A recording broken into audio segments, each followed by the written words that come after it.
Hi, my name is Ben D. Dominichez. I'm an associate professor of political science at the Catholic University of Korea in the International Studies Department. And I decided I would make a 20-minute video presentation as an intro to my longer live Zoom presentation that I'll make on Thursday as a panel, on a live Zoom panel for the IBFR 2020 Costa Rica conference, virtual conference. So my paper is entitled Multinational Enterprises and Economic Nationalism, a Strategic Analysis of Culture. And I'm using my paper here as a source of notes, so that's why I'm looking back and forth. I'll just mention part of the abstract here. The paper critiques economic nationalism from the perspective of organizational management. It discusses the implications for organizational leadership of reconciling these cultural differences as national values among multinational staff members in regard to communication among personnel. The intercultural international perceptions of other cultures, specifically stereotyping, are part of the challenge to effective leadership communication within a multicultural, multinational organizational environment. A leadership imperative is to facilitate multinational cultural organizational value integration. A response, and the paper responds to a recent survey critiques of the state of the field in international business regarding culture. And I want to add my 2 bits to this discussion from my point of view, studying nationalism. And the paper goes into some extended discussion of what a value is, the challenge of conceptualizing a value versus a norm, versus a perception, and clarifying how I understand value. And this issue of value and culture came up for me when I was assigned to teach in the International Studies Department a course called Methodology for International Studies. And one of the benefits of being here at this university is just to give you a title of a course, and they let you decide how you want to teach it. So of course, I also knew that our students are oriented towards gaining entry-level positions once they graduate, typically in the private sector. And so that was my orientation in terms of looking at the international business literature, and particularly the introductory textbooks, and finding introductory textbooks that have been translated in Korean language, because I teach in Korean. Students, of course, in Korea are fanatical, generally speaking, about studying English. So I tried, but I still try to find books that have been translated in Korean language so that the students feel a little more secure. And so I was already familiar, with the basic introductory textbooks assigned in business classes, undergraduate classes, Riding the Waves of Culture by Trompenaars and Hampton Turner. This is in its 3rd edition. Perhaps even more well known is this, of course, the work by Hofstede. Hofstede and this, I guess it's his son, Hofstede, and Minkov, Cultures and Organizations, Software of the Mind. In surveying the international business literature, of course, Hofstede's 1980 article on dimensions of culture seems to have been seminal. And there are other books as well. I mean, this is an older edition. I think a new edition just came out this last year.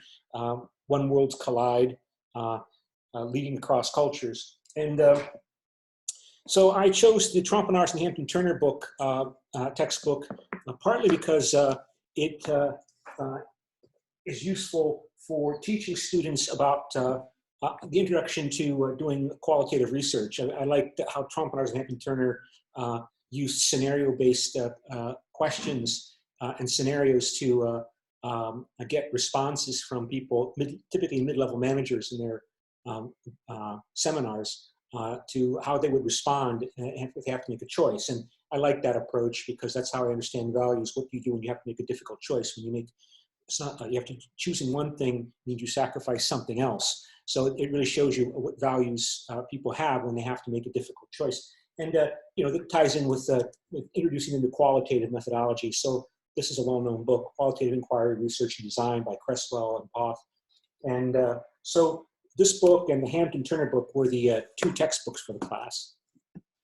The theoretical framework that I use in the text, in the paper and also in the class, is the theory of nationalism by my former professor who passed 23 years ago, and Richard Cottam and his daughter Martha L. Cottam, who's a professor at Washington State University, called Nationalism and Politics, the Political Behavior of Nation States.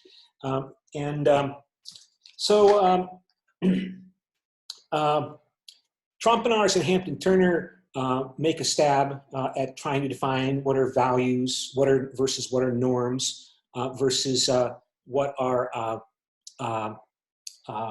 assumptions, and they come up with a framework which is interesting in that it roughly integrates with the framework that I employ. So I want to share screen here, and so that you can see what I am showing. Here is this is from the Trompenaars and Hampton-Turner book. So Trompenaars stated that norms are shared orientations of what we define as what we should do. Values are what we like to do. Basic assumptions are values that have become norms. And I argue in the paper that one of the behavior patterns that Homo sapiens like to show is they like to defend, they like to form and they like to defend and expand the influence of in-groups, particularly some groups being more important and intensely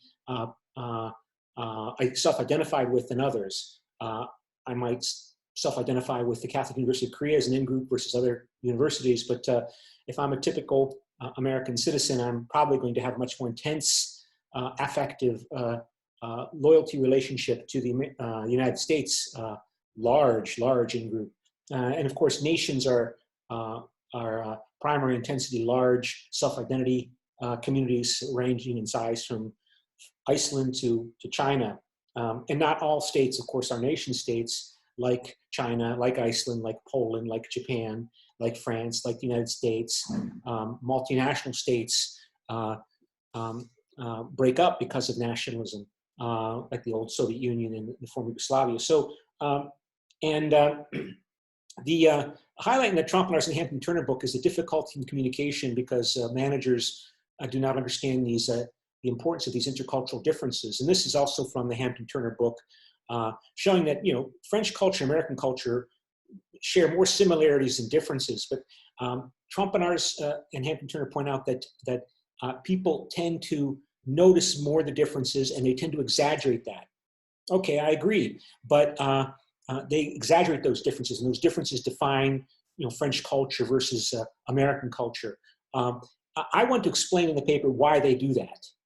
Why do people tend to form in-groups? How do they do it? What are the patterns in which they do it?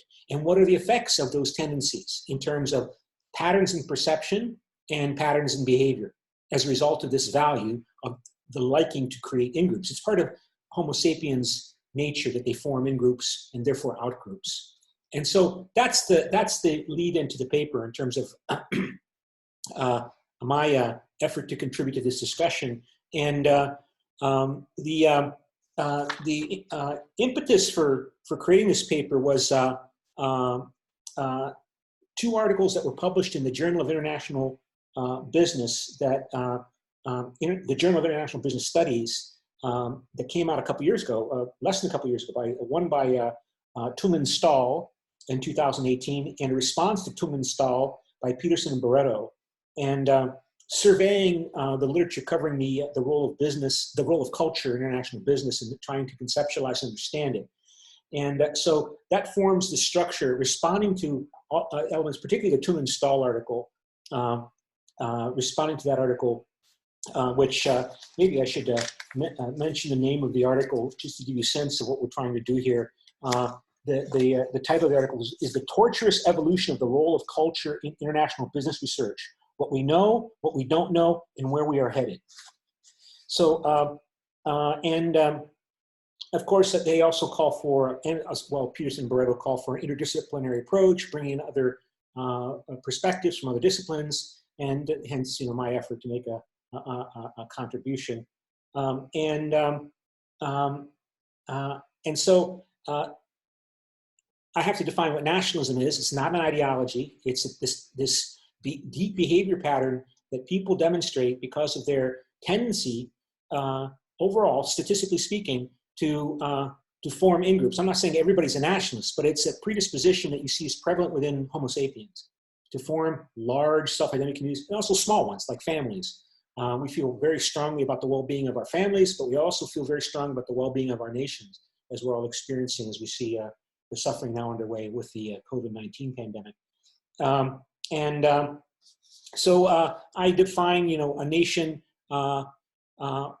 as a large primary terminal self-identity community. A nation state is a state that is built upon a community that's a nation, not a multinational community, not a multi-ethnic community like you find in many African states and also in South Asia, but a nation state.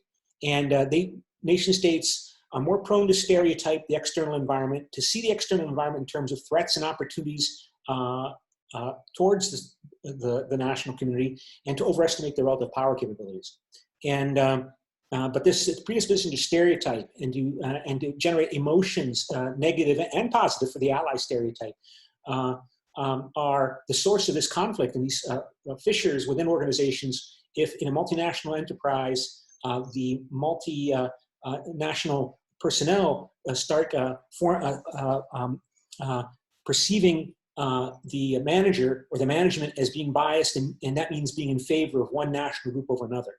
And they become suspicious and hostile to the manager. And the Trompenaars Hampton Turner book is filled with vignettes about that, about an American manager who doesn't understand the group-oriented values of Italians and announces at a sales team meeting that he's going to adopt a pay-per-performance incentives, which is too individualistic for the Italians, and the Italians rebel, and the manager doesn't understand why, and suspicion and fear emerges because this manager has obviously influence and control over the careers of people, and that's a very, very obviously important, sensitive topic, most sensitive topic for human beings. And it's very difficult to rebuild that trust once people come to suspect that, so-and-so doesn't like my people, doesn't respect my culture.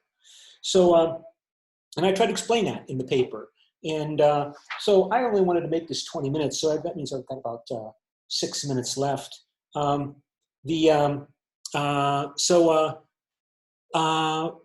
how this relates to corporations, particularly in terms of nationalism, and the title of the paper focuses on economic nationalism, is that, of course, developing a nation is desirable, economically developing it is desirable not only for the well-being of the people, but also for the power capability of the nation.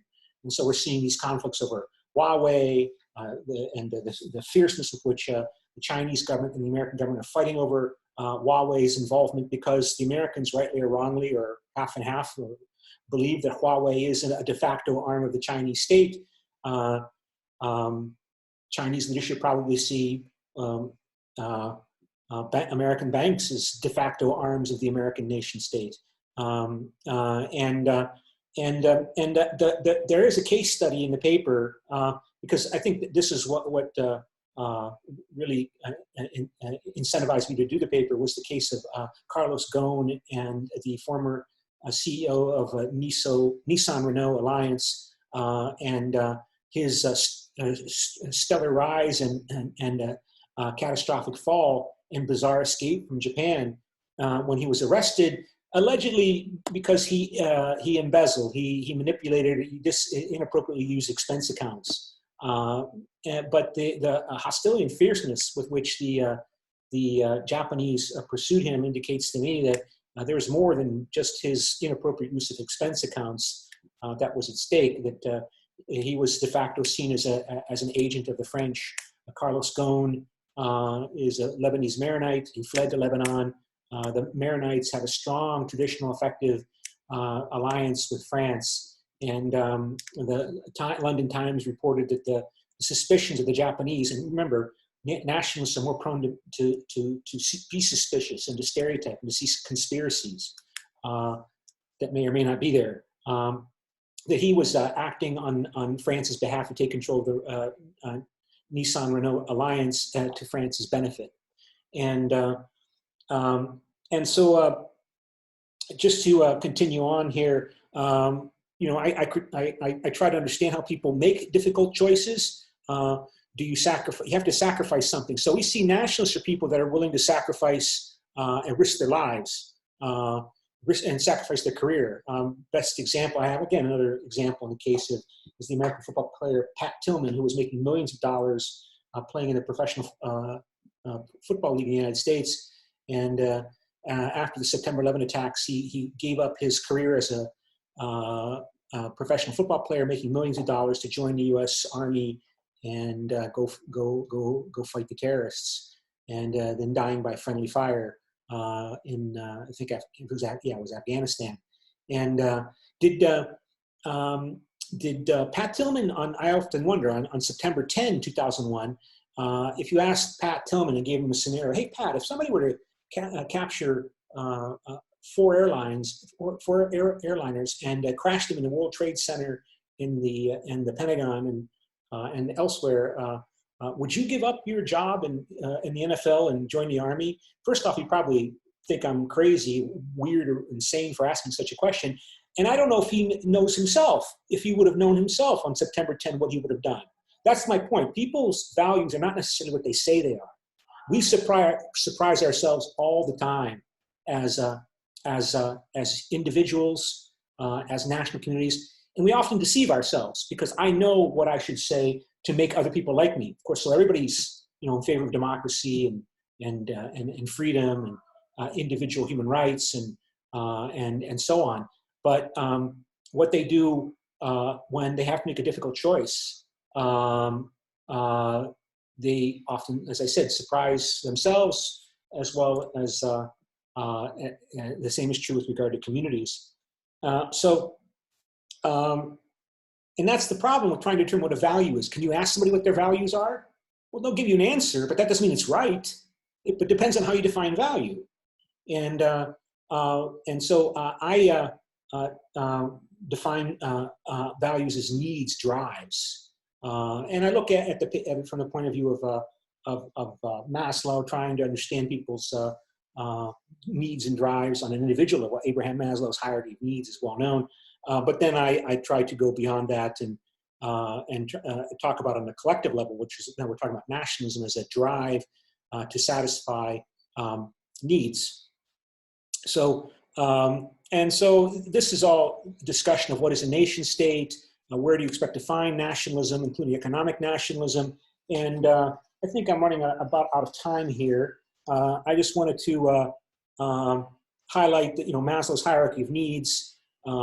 There's a lot of holes at this on this theory at the individual level, but collectively, it's not a coincidence, of course, that prosperous, stable, well-educated societies, relatively speaking, tend to show green post-materialist values and develop green parties and animal rights movements and so on, whereas societies that are more focused on satisfying safety and security and dignity needs are going to be more nationalistic and not post-materialist, more modernity focused.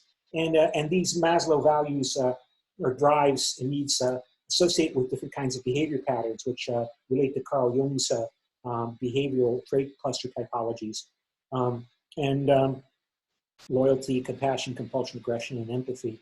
And so, of course, as I said, I don't cover this in the paper, but this is taken from this Cotton textbook. You can predict how people will stereotype.